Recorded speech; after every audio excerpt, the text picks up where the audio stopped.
పగటిలో రాత్రో road మీద కానీ ఓ 20 బండ్లు ఆపున్నాయంటే అది పక్క గాడ్డానే, నో డౌట్. పొద్దాక ఎండల తిరిగి తిరిగి ఇంటికి పోతప్పుడు ఓ కాడ ఆగిండ్రంటే అది గ్యారెంటీగా గాతావే, ముచ్చట్నే లేదు. జాబ్ కొట్టినా అని దోస్తుగాన్లకు ఫోన్ చేస్తే అందరు కలిసేది గా జాగలేనేనబ్బా. చా ఆ పేడ ఉడతలేదు, ఏం చేద్దు అని పానం తొక్కులాడుకుంటా ఓ కాడుకొచ్చి ఆగిండ్రంటే సవ్వాలే లేదు, అది మనసు తుర్తి చేసే అడ్డానే. అంతెందుకు, ఆడికెళ్ళి ఓ కిలోమీటర్ల దూరంలో పోలీసులు ఉన్నారంటే మీరు అనుకున్న దుఃఖనమే గీ వార్త అన్నట్టు. అరే ఎవరు చెప్పిండ్రు తెలంగాణ డెవలప్ కాలేదు వెనకబడ్డదని. చెల్ గసొంటి గలత్ ముచ్చట్లు బంద్ చేయండి జరా. రాకెట్ స్పీడ్ తోటి ఉరుకుతుంది. ఏండ్లు అనుకుంటున్నారు మందు గుంజుట్ల. 10 ఏళ్ల కిందట ఏడాదికి 12,000 కోట్ల సరికేస్తే ఈ ఏడు 40,000 కోట్లు దాటిందంటే చూడండిగా.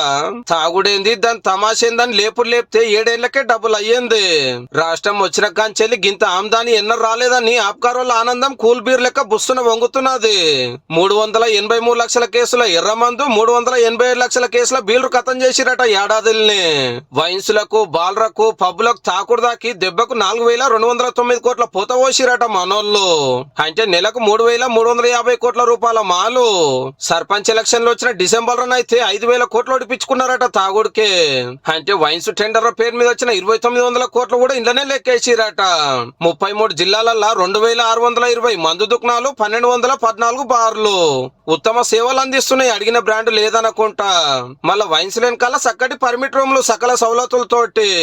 ఎండాకాలంలో బాడీ కూల్ కావాలని లేపుడాయే, చలికాలంలో పెయ్యి గరం చేసుకోవాలని ఏసుడాయే, ఆనకాలంలో ఉడుకుండాలని పోసుడాయే.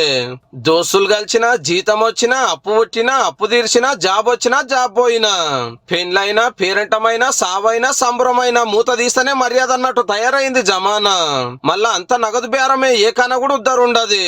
ఉత్తమ అందుకే 4,000 కోట్లంటే ఇక అంచుకు ఆమ్లెట్లు, చికెన్ ఫ్రై, తలకాయ, బోటి, చుడువా బోడువా. అట్లనే గిలాసలు, నీళ్ల బాటలు, సోడల ఖర్చులు, తాగి డ్రంక్ అండ్ డ్రైవ్ లో దొరికి కట్టిన దండగల లెక్క కూడా కలిస్తే ఇంకెన్ని కోట్లో పో.